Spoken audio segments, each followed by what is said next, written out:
The third Persian king of the Achaemenid Empire was Darius I, 550 to 486 BC, popularly referred to as Darius the Great. From 522 until 486 BC, he ruled for 36 years, during which the Persian Empire flourished.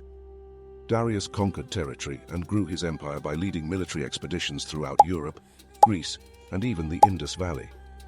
Darius not only restored the Persian Empire's military might, but also enhanced its legal and economic framework, and carried out enormous building projects all around the empire.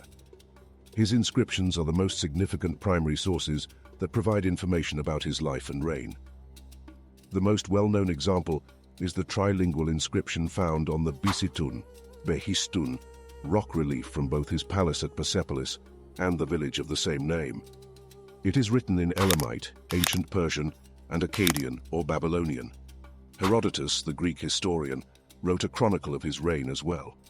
Hystapes and Rhodogun's eldest son, Darius, was born in 550 BC. According to the Behistun inscription, his father served as satrap of Persis and Bactria between Cyrus the Great and his son Cambyses. In the years 528 to 525 BC, Darius served as Cambyses' spearman, Doryphoros, accompanying the monarch on his journey into Egypt. Patizithes was appointed by Cambyses to take care of the royal residence, while he was away before he departed for Egypt. Patizithes viewed this as a chance to consolidate his dominance. In 522 BC, assuming the guise of Cambyses' brother Bardia or Smerdis, he installed his brother Gaumata as a pretend king. 7 months later, Cambyses II went home to discover he was unable to reclaim his throne.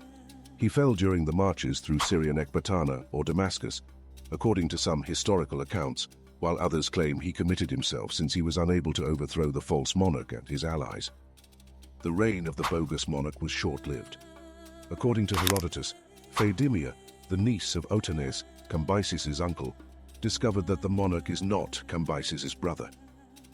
As soon as her father discovered the truth, he put together a party of conspirators that comprised Darius, the king's lancer at the time, Hydarnes, Intaphrines, and Megabyzus.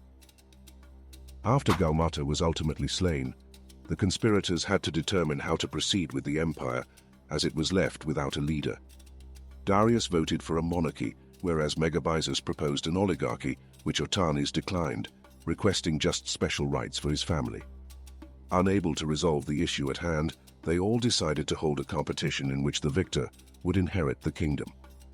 Each of them would mount his horse and meet the next morning, with the new monarch being called after the first horse to neigh at dawn. Herodotus informs us that Darius cheated. According to legend, Uberus, his servant, was the one who caused the horse to neigh by allowing it to smell his hand, which he had earlier rubbed over a mare's genitalia. Anyway, in 522 BC, the others were persuaded to recognize Darius as the new king by the horse's neigh combined with lightning and thunder from a storm. Only certain satrapies, like Bactria and Arachosia, acknowledged Darius as their monarch upon his coronation in 522 BC, even though Gaumata was a false ruler. For some, the death of the bogus monarch represented an opportunity for freedom. Persis, Media, Parthia, Assyria, Babylon, Egypt, and other parts of the empire saw uprisings. Darius was only able to put an end to them with the support of his army and close friends. Darius's reign was characterized by many military campaigns. He began his campaign to capture Egypt's territory, which had previously been taken by Cambyses, after establishing his authority at home. In 519 BC, he annexed a sizable portion of Egypt into his kingdom. His inscriptions attest to his conquest of areas of India, particularly northern Punjab, the next year, in 518 BC. Herodotus goes on to say that India was the empire's 20th satrapy, and that Persian armies even attacked several areas of the Indus Valley. In 513 BC, a noteworthy campaign took place in European Scythia. Historians have put out several ideas to define this campaign's goal. They vary from straightforward military conquest to a more propaganda-driven goal: retaliation for an earlier Scythian raid on Medes during Cyrus's rule.